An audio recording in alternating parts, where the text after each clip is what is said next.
বন্ধু বান্ধৱীসকল, আজি আপোনালোকলৈ জিকে পাৰ্টৰ 3 নম্বৰ পাৰ্টটো লৈ আহিছোঁ। ইয়াতে কেইটামান ইম্পৰ্টেণ্ট কুৱেশ্যন আছে, আপোনালোকে চাব যাতে আপোনালোকৰ অকণমান হেল্প হয় ৰিভিজন কৰিবলৈ। ঠিক আছে, বেছি দেৰি নকৰি ভিডিঅ'টো ষ্টাৰ্ট কৰোঁ। ফাৰ্ষ্ট কুৱেশ্যনটো হ'ল অসমৰ প্ৰথম অসমীয়া সংবাদপত্ৰখনৰ নাম, ফাৰ্ষ্ট নিউজ পেপাৰখনৰ নাম সুধিছে। সেইটো চাগে অলপ যদি আপোনালোকে নিউজ পেপাৰ পঢ়িছে, আছাম নিউজ পেপাৰ বুলি এটা টপিক আছে, সেইটো পঢ়িলে গমে পাব। ইয়াৰ প্ৰথম কুৱেশ্যনটো আনচাৰ কি হ'ব, আমাৰ অৰুণোদয়। এইখন পাব্লিছ কেতিয়া হৈছিল চবেই জানো, 1846। আৰু ইয়াৰ পৰা কুৱেশ্যন কেনেকৈ আহে জানেনে?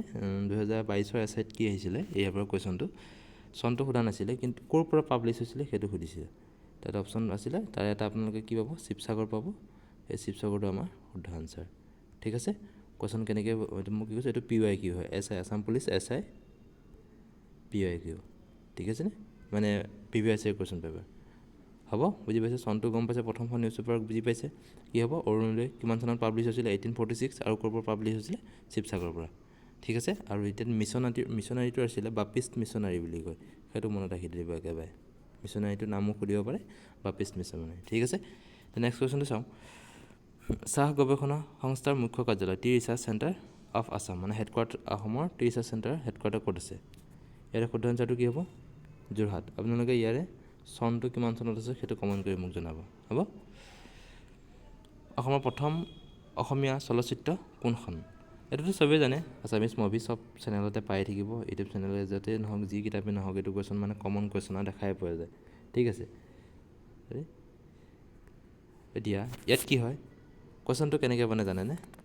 প্ৰথম কথাটো হ'ল ৰিলিজৰ ইয়েৰটো কিমান চনত, 1935 হৈছেনে? এতিয়া নেক্সট হ'ল ক'ত ৰিলিজ কৰিছিলে, প্ৰথম ৰিলিজ ক'ত কৰিছিলে, কলকাতা। সেইটো মনত ৰাখিব, এইকেইটা হ'ল ইনফৰ্মেশ্যন, এক্সট্ৰা ইনফৰ্মেশ্যন, এইকেইটা আপোনালোকে নোট কৰি ল'ব। কলকাতা, ঠিক আছে। চিনেমা হলটোৰ নাম আছিলে ৰৌনক, হ'বনে? ৰৌনক চিনেমা হল আছিলে। ডেটটো কিমান আছিলে, একদম পূৰা এখন চিনেমা, ফাৰ্ষ্ট বস্তু যেতিয়া চিনেমাৰ ওপৰত আহেই কুৱেশ্যন পাব, এটা কুৱেশ্যন ডান বুলি ধৰি দিয়ক, আপোনালোকে পাবই। 10 মাৰ্চ হৈছিলেনে, 10 মাৰ্চ 1935। এই গুৱাহাটীত অহাই নাই তেতিয়ালৈকে, ক'ত আছিলে, কলকাতাতে চলি আছে। 10 মাৰ্চ ৰৌনক হলত কলকাতাত ৰিলিজ দিছিলে এখন, হ'বনে? গুৱাহাটীত কেতিয়া আহিছিলে, তাৰে 20 মাৰ্চ, 10 দিনৰ পিছত 20 মাৰ্চত আহিছিলে গুৱাহাটীত। 20 মাৰ্চত আহিছিলে, ক'ত আহিছিলে, কুমাৰ ভাস্কৰ নাট্য মন্দিৰ, কুমাৰ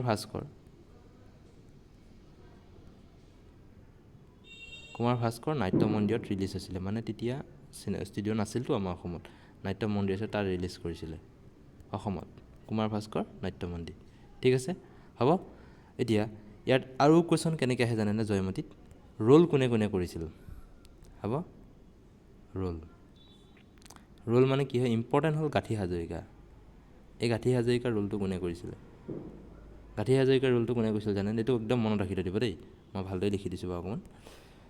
গাঁঠি হাজৰিকা, মই এনেকৈ কৈছোঁ, গাঁঠি হাজৰিকা চিনেমাখন চালে গম পাব, গাঁঠি হাজৰিকা বুলি ৰোল এটা আছিলে, সেইটো কোনে কৰিছিলে, ফণী শৰ্মা। এইটো সুধিয়ে থাকে এনচাৰ কুৱেশ্যনত, আপোনালোকে ফণী শৰ্মাই কৰিছিলে, হ'বনে? তাৰপিছত যিটো গদাপাণি ৰোলটো কৰিছিলে, গদাপাণি ৰোলটো কোনে কৰিছিলে, পৰশুৰাম বৰুৱা। আপোনালোকে লিখি থৈ দিব, পৰশুৰাম বৰুৱা। ঠিক আছে, গদাপাণি ৰোলটো পৰশুৰাম বৰুৱা, গাঁঠি হাজৰিকাৰ ৰোলটো কোনে, ফণী শৰ্মাই কৰিছিলে, আৰু যে জয়মতী ৰোলটো আইদেউ সন্দিকৈয়ে কৰিছিলে, হ'ব।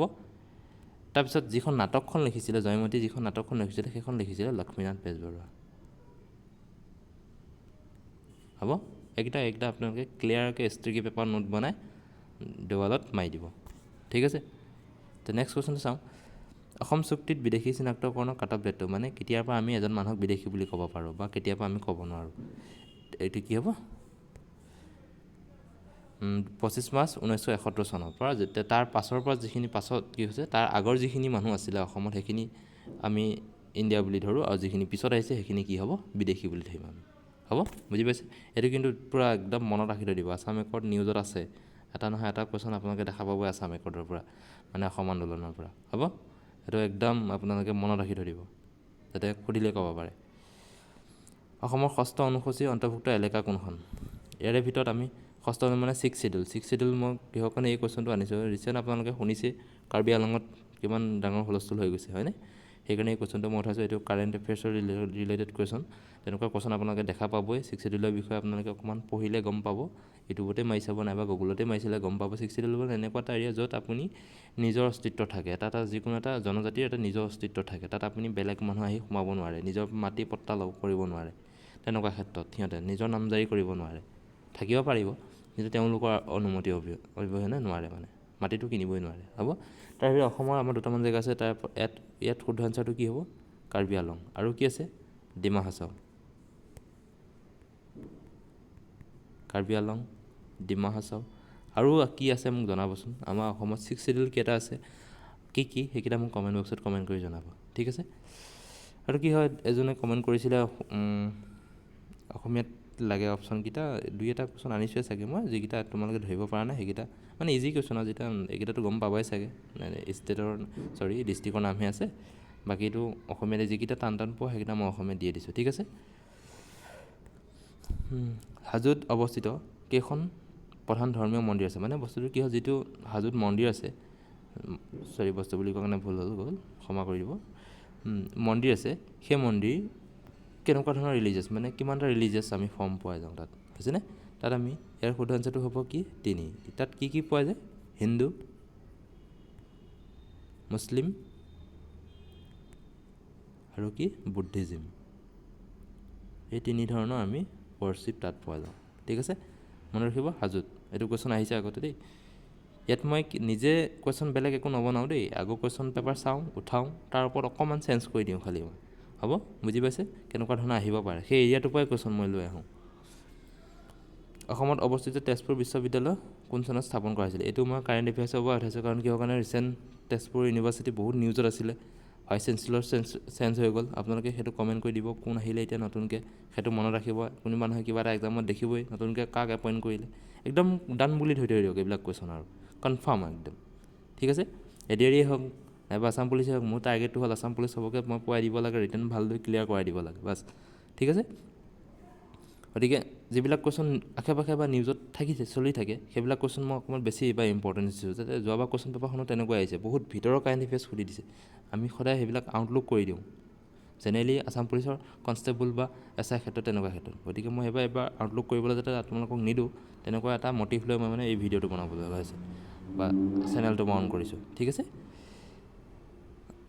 তেজপুৰ ইউনিভাৰ্চিটি গম পাইছে নিউজত আছে ইয়াৰ শুদ্ধ এনচাৰটো কি হ'ব অপশ্যন বি 1993 আৰু চেঞ্চেলৰজন কোন সেইটো মোক কমেণ্ট কৰি জনাবা ঠিক আছে নেক্সট কুৱেশ্যনটো হ'ল when is Assam day observe Assam দিৱস কেতিয়া পালন কৰা হয় ৰিচেণ্ট ডিচেম্বৰত আমি পালন কৰি গৈছোঁ কি আছে 2 ডিচেম্বৰ অসম দিৱসক আৰু কি বুলি জনা যায় সেইটো সুধিবচোন মই কৰিছোঁ চুকাফা ডে বুলিও কয় হয়নে নহয় চুকাফা ডে আছে মনত আছে চাগে চুকাফা ডে বুলিও কয় চুকাফা দিৱস নাইবা অসম দিৱস এটাই বস্তু ঠিক আছে এতিয়া শুদ্ধ এনচাৰটো কি হ'ব অপশ্যন চি 2 ডিচেম্বৰ তো নেক্সট কুৱেশ্যনটো হ'ল অসমৰ প্ৰথম তেল শোধনাগাৰ আমাৰ ইম্পৰ্টেণ্ট টপিক কি হয় জানেনে যিকোনো এক্সামতে অসমৰ অইল হওক টি হওক হৈছেনে এতিয়াতো মুগা হ'ব এইবিলাক মানে ইম্পৰ্টেণ্ট আৰু এইবিলাক আমি কেতিয়াও স্কিপ কৰিব নোৱাৰোঁ মানে আমি সেইটো বিষয়ে A to Z জানি যাব লাগিব আমি হ'ব বুজি পাইছে গতিকে অসমৰ প্ৰথম তেল শোধনাগাৰ কোনখন বুলি কোৱাৰ লগে লগে আমি জানো কিমান হ'ব ডিগবৈ ৰিফাইনেৰী এতিয়া ইয়াৰ চনটো মোক সুধিবচোন কিমান চনত এষ্টাব্লিছ হৈছিলে হৈছে আৰু কি হয় জানে এই কুৱেশ্যনকেইটা কেনেকৈ সোধে যোৱাবাৰ SIত কি আহিছিলে এই ডিগবৈটো আমাৰ কোনটো তেল শোধনাগাৰ একেবাৰে পশ্চিমত আছে মোক জনাই দিবাচোন ইয়াৰ ভিতৰত একেবাৰে পশ্চিমত কোনটো আছে দেখোঁতে গম পোৱা নাই জানো এইটো SI কুৱেশ্যন আছিলে বাৰু মই সেইকাৰণে লৈ আহিছোঁ ইয়াৰে মই কুৱেশ্যনটো খালি অকণমান চেঞ্জ কৰি দিছোঁ ঠিক আছে ইয়াৰে কুৱেশ্যনটো আমাৰ শুদ্ধ অপশ্যনটো কি হয় বঙাইগাঁও একেবাৰে পশ্চিমত আছে হয়নে এনেকুৱা কুৱেশ্যন আহি যায় গম পাইছে গ্ৰেজুৱেশ্যন লেভেলৰ কুৱেশ্যনত আপুনি কি এনেকুৱা ধৰণৰ কুৱেশ্যন আহিছে ইজি কুৱেশ্যন আহিছে যদি আমি বস্তুকেইটা ক'ত আছে ভালদৰে জানো তেতিয়াহ'লে আমাক কি লাগেনো মাৰ্কছে পাব লাগে হ'ব ঠিক আছে ইয়াৰে আপোনালোকে ইয়াৰকেইটা চাই ল'ব অকণমান কম্পিটিশ্যন বাঢ়িছে যেতিয়া আমি অকণমান এডভান্সকৈ পঢ়িব লাগিব মানে কেতিয়া ষ্টাব্লিছ হৈছিলে ইয়াৰকেইটা আপোনালোকে চাই ল'ব ঠিক আছে তো নেক্সট কুৱেশ্যনটো চাওঁ অসমক পাকিস্তানৰ লগত সংযুক্ত কৰা গ্ৰুপিং প্ৰস্তাৱ কিহে প্ৰত্যাহ্বান কৰিছিলে মানে গ্ৰুপিং কি কৰিছিলে অসমৰ লগত কি কৰিছিলে আছাম প্লাছ অসমক ক'ত ইনক্লুড কৰি দিছিলে ইষ্ট পাকিস্তানৰ লগত ইনক্লুড কৰি দিছিলে ঠিক আছে মানে তেতিয়া অসম বুলি একো নহ'বই আৰু বুজি পাইছেনে গ্ৰুপিংটো কৰাৰ ওপৰত বেছ কৰি কৰিছিলে জানেনে হিন্দু ষ্টেটবিলাক এক্সট্ৰা কৰিছিলে আৰু মুছলিম ষ্টেটবিলাক এক্সট্ৰা কৰি দিছিলে। সেই মুছলিম ষ্টেটৰ লগত আমাক অসমখনক ইনক্লুড কৰাই দিছিলে। ঠিক আছে, তেনেকুৱা ক্ষেত্ৰত কোনে আমাক ৰক্ষা কৰিলে জানেনে? সেই মহান ব্যক্তিজন কোন আছিলে? Option C, Gopinath Bordoloi. তেওঁ মানে গোটেই চেণ্ট্ৰেল লেভেলত গুচি যায়। মহাত্মা গান্ধী হওক, জৱাহৰলাল নেহৰু হওক বা চৰ্দাৰ বল্লভভাই পেটেলসকলৰ লগত বহুত ডিছকাছ কৰিবলৈ যাতে আমাৰ অসমখনক গ্ৰুপিং তালৈ নানিয়ে, তেনেকুৱা বহুতো মানে কাম কৰিছিলে। তেনেকুৱা ক্ষেত্ৰত তেওঁ সদায় আগস্থানত আছিলে। ঠিক আছে, ইয়াৰ শুদ্ধ আনচাৰটো কি হ'ব? গ্ৰুপিঙৰ কথা মনত পৰিলে, গ্ৰুপিঙৰ প্লেনটোৰ কথা মনত পৰিলে আপোনালোকে গোপীনাথ বৰদলৈ মনত ৰাখিব ইয়াত। ঠিক আছে, হ'ব, গোপীনাথ বৰদলৈ। নেক্সট কুৱেশ্যনটো চাওঁ। হোৱাৰ is the first session of Assam Sahitya সভা? বহুত ইম্পৰ্টেণ্ট টপিক হয় অসম সাহিত্য সভা, একদম মনত ৰাখি ল'ব। অসম সাহিত্য সভাৰ পৰা যিকোনো ধৰণেই কুৱেশ্যন আহিব পাৰে। হ'ব, লাহে দিয়ে মই যদি আপোনালোকক টপিক ৱাইজো পঢ়াব লাগে, মই টপিক ৱাইজো পঢ়াম। কোনো কথা, মই বৰ্তমান কুৱেশ্যন ৱাইজে লৈ আহিছোঁ। যদি আপোনালোকে টপিক ৱাইজ লাগে, মই টপিক ৱাইজে লৈ আহিম আপোনালোকক, যাতে পাছ কৰিব লাগে। আপোনালোকে পাছ কৰি ওলাই গুচি যাব লাগে, চাকৰি ল'ব লাগে অসম ডিপাৰ্টমেণ্টত, অসমত পুলিচ হৈ সোমাব লাগে। ঠিক আছে, এতিয়া শুদ্ধ আনচাৰটো কি হ'ব? প্ৰথমখন ছেশ্যন কেতিয়া হৈছিলে, ক'ত হৈছিলে? শিৱসাগৰ। কিমান চনত হৈছিলে? 1917 চনত। এইটো মনত ৰাখিবা। প্ৰেছিডেণ্ট কোন আছিলে? পদ্মনাথ গোহাঞি বৰুৱা হৈছেনে? আৰু ছেক্ৰেটেৰী কোন আছিলে? শৰৎ চন্দ্ৰ গোস্বামী। হ'বনে? মনত ৰাখিব। ঠিক আছে, কি ক'লোঁ মই? ক'ত হৈছিলে প্ৰথম ছেশ্যনটো? ক'ত হৈছিলে? শিৱসাগৰ। প্ৰেছিডেণ্ট কোন আছিলে? প্ৰথম সভাপতি কোন আছিলে? পদ্মনাথ গোহাঞি বৰুৱা। আৰু ছেক্ৰেটেৰী কোন আছিলে? শৰৎ চন্দ্ৰ সিংহা। নেক্সট কুৱেশ্যনটো চাওঁ। Who is known as Rasaraj as associated with Assam Sahitya Sabha? মানে কি হয়, কুৱেশ্যনটো অকণ বেলেগ আছিলে, মই অকণ বেলেগ কৰি দিছোঁ। মানে কি হয়, অসম সাহিত্য সভাই লক্ষ্মীনাথ বেজবৰুৱাক কি উপাধিটো দিছিলে জানেনে? সেই ৰসৰাজ উপাধিটো দিছিলে। সেইটো কুৱেশ্যন আহিছে মানে। অসম সাহিত্য সভাই লক্ষ্মীনাথ বেজবৰুৱাক কি উপাধি দিছিলে? কি দিছিলে? ৰসৰাজ, বা ৰসৰাজ উপাধিটো লক্ষ্মীনাথ বেজবৰুৱাক কোনে দিছিলে? ইয়াৰে শুদ্ধ আনচাৰটো কি হ'ব? আমাৰ অসম সাহিত্য সভা। কিন্তু কুৱেশ্যনটো মই কেনেকৈ আনিছিলোঁ? ৰসৰাজ উপাধিটো অসম সাহিত্য সভাৰ লগত কাৰ সৈতে জড়িত? ইয়াৰে শুদ্ধ আনচাৰটো কি হ'ব? কথা একেটাই, লক্ষ্মীনাথ বেজবৰুৱা। ঠিক আছে, হ'ব। চনটো চাব কিমান চনত হৈছে, মোৰ যদি ভুল নহয় এইটো 1927 হ'ব চাগে, ইমান চনত দিয়া হৈছিলে। হ'ব, ঠিক আছে। নেক্সট কুৱেশ্যন চাওঁ। অসম সাহিত্য সভাৰ প্ৰতীক কোনটো বস্তু ব্যৱহাৰ কৰা হৈছে? মানে যিটো অসম সাহিত্য সভাৰ চিম্বল আছে, সেই চিম্বলটোত কিহৰ মানে প্ৰতীক দিয়া হৈ আছে? শিঙা, কিতাপ, লেম্প নে ফ্লাৱাৰ? আপোনালোকে হয়তো চালে গম পাব। ইয়াৰ শুদ্ধ আনচাৰটো কি হ'ব? চি হ'ব। চাবচোন, তথাপিও ক্ৰছ চেক এটা কৰি থাকিব। আপোনালোকে এটা কাম কৰিব, মোক কুৱেশ্যনত আপোনালোকে ভুল দেখাব দেই। মানে কেনেকুৱা হয়, মোক যেতিয়া আপোনালোকে ভুল দেখাব, মানে আপোনালোকে পঢ়িছে বস্তুটো। ঠিক আছে, হ'ব। কেতিয়াবা মোৰ ভুল হৈ যাব, মানুহ মাত্ৰেই ভুল, ডাঙৰ কথা নহয়। গতিকে আপোনালোকে মোক ভুল ধৰিব চেষ্টা কৰিব। হ'ব, কমেণ্ট বক্সত ডাইৰেক্ট কমেণ্ট কৰি দিব, মোক আপত্তি একো নাই। পূৰা কমেণ্ট, ছাৰ বোলে আপোনালোকক, দাদা এইটো আপোনালোকক ভুল হৈছে, বাছ মই শুধৰাই দি দিম। মোৰ ফালৰ পৰাতো ভুল হ'লে গমেই পাই যাম। হ'ব, সেইটো হ'ব গ্ৰুপ ষ্টাডিজ টাইপ হ'ব। বোলে আপোনালোকে মোৰ ইউটিউব চেনেলটো যে থ্ৰ' কৰিছে, অনলি থ্ৰ' কৰিলেই নাযাব বা ফ'ল' কৰিয়ে নাযাব। বুজি পাইছেনে? আপোনালোকে প্ৰতিটো কুৱেশ্যনৰ ওপৰত ষ্টাডি কৰি যাব। মানে সেইটো আত্মনিৰ্ভৰতা বুলি কয় ন, সেই বস্তুটো। বুজি পাইছে? নেক্সট চাওঁ। চাহ গছৰ বৈজ্ঞানিক নাম কি? What is the scientific name of T? গম পাইছে, মই অলপ আগতে কৈছোঁ চাহটো আমাৰ কাৰণে ইম্পৰ্টেণ্ট টপিক হয়। কি হ'ব? কেমেলিয়া চিনেচিছ। চাউণ্ডটো অকণমান খেলি মেলি হ'ব পাৰে, মনত ৰাখিব খালি, কেমেলিয়া চিনেচিছ। এইবিলাক মানে ডাইৰেক্ট ডেটটো মনত ৰাখি যাব, মানে মুখস্থ কৰি দিব। চাহ কেতিয়া আহিছিলে? 1823।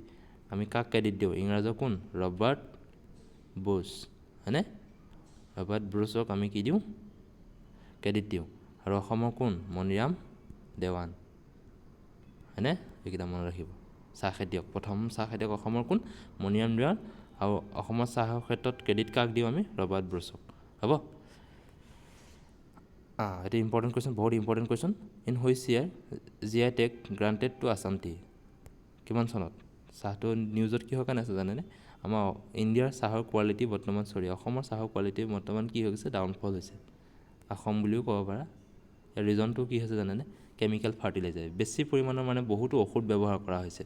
তাৰ কাৰণত মানে এতিয়া কি হৈছে, আগতে জানো আমি অসমৰ চাহ বাহিৰলৈ যায়, সেই কিন্তু বাহিৰলৈ এতিয়া যোৱা নাই। এতিয়া অসম ভাৰতৰ ভিতৰতে ঘূৰিব লৈছে, গম পাইছেনে?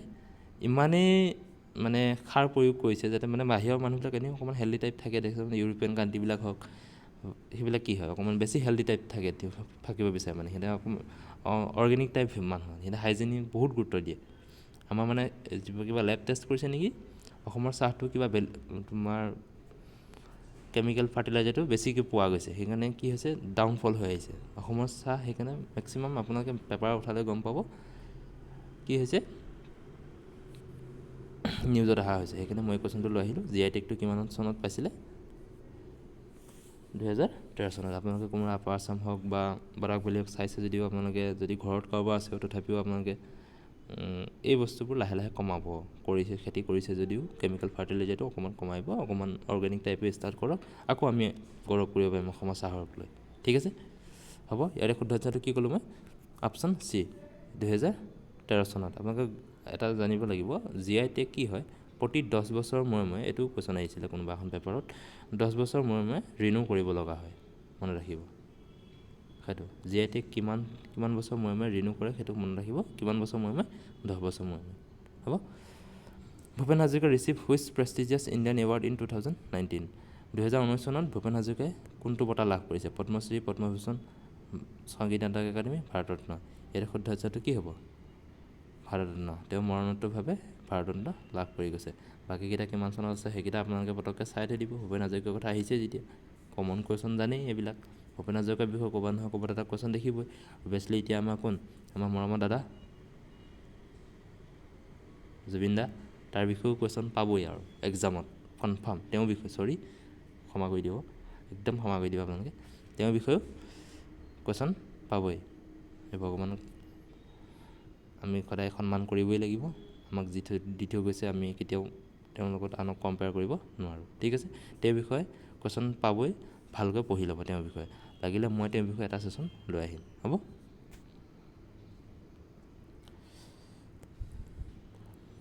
Which Assam sanctuary is famous for the হলত গিভন ইণ্ডিয়াছ অনলি এপ? মানে কি হয়, অসমৰ কোনখন অভয়াৰণ্যত ভাৰতৰ একমাত্ৰ হলক গিবন পোৱা যায়? হলক গিবনটো গম পাইছে, এইটো আমি কি হলৌ বান্দৰ কওঁ নেকি, হয়নে? এনে মেইনলি কি হয়, যিখন গিবন অভয়াৰণ্য আছে তাতো পোৱা যায়, যোৰহাটত যিখন আছে, হয়নে? ইয়াৰ ক্ষেত্ৰত আমাক কোনখন কৈছে? Option B. এই কুৱেশ্যনটো এগেইনষ্টত অপশ্যন কি হ'ব? ডিব্ৰু চৈখোৱা। ডিব্ৰু চৈখোৱাত আকৌ কি পাই জানেনে? আমাৰ হোৱাইট হৰ্চ না, বগা ঘোঁৰা পোৱা যায় নে নাযায়? আমি গম পাওঁ ন এইটো। ডিব্ৰু চৈখোৱাত নে নামেৰি আছিলে মোক জনাবচোন, মই অকণমান কনফিউজ হৈ গ'লোঁ। হোৱাইট হৰ্চটো নামেৰিত পোৱা যায় নে ডিব্ৰু চৈখোৱাত পোৱা যায় মোক জনাবচোন। তেতিয়া নেক্সট কুৱেশ্যনটো হ'ব কি? Which Assamese author won Jnanpith award? এটা option Mamoni Raisom Goswami, Birendra Kumar Bhattacharya, Homen Borgohain, all of the above. ইয়াৰ শুদ্ধ আনচাৰটো কি হ'ব? All of the above. তেওঁলোকে এই গোটেই তিনিজনে কি আছে জ্ঞানপীঠ এৱাৰ্ড পাইছে। ইয়াৰ উপৰিও আৰু এজন কোনে পাইছে জানে? নীলমণি ফুকন ডাঙৰীয়া, নীলমণি ফুকন ছাৰ, হয়নে? আপোনালোকে জানে এইটো কুৱেশ্যন আহি গৈছে। তেওঁ কিমান নম্বৰ জ্ঞানপীঠ পাইছে? 46 নে 49? সেইটো মোক কনফাৰ্ম কৰি কমেণ্ট বক্সত জনাই দিব। চব মই পঢ়াই দিলে নহ'ব, আপোনালোকেও পঢ়াব। কিমানতম জ্ঞানপীঠ বঁটা পাইছে তেওঁ মোক জনাব। আছে নীলমণি ফুকন ছাৰে। হ'ব। কীৰ্তন ঘোষা, এইটো আজি last question. Kirtan Ghosha A ডেভ'চনেল work was written বাই? এইটো একদম মনত থাকিব লাগিব। কীৰ্তন ঘোষা কোনে লিখিছে? মাধৱদেৱ, শংকৰদেৱ। আৰু নাম ঘোষা কোনে লিখিছে? মাধৱদেৱ। হ'ব। কীৰ্তন ঘোষা শংকৰদেৱ, নাম ঘোষা মাধৱদেৱ। কীৰ্তন ঘোষা শংকৰদেৱ, নাম ঘোষা মাধৱদেৱ। ঠিক আছে, কিবা যদি ভুল ভ্ৰান্তি হ'ল আপোনালোকে ক্ষমা কৰি দিব। আপোনালোকক কেনেকুৱা ধৰণৰ ভিডিঅ' লাগে আপোনালোকে কমেণ্ট বক্সত কমেণ্ট কৰিব পাৰে। মই আপোনালোকক যেনেকৈ ইচ্ছা কৰে তেনেকৈ সহায় কৰিব আছোঁ। ঠিক আছে, ধন্যবাদ।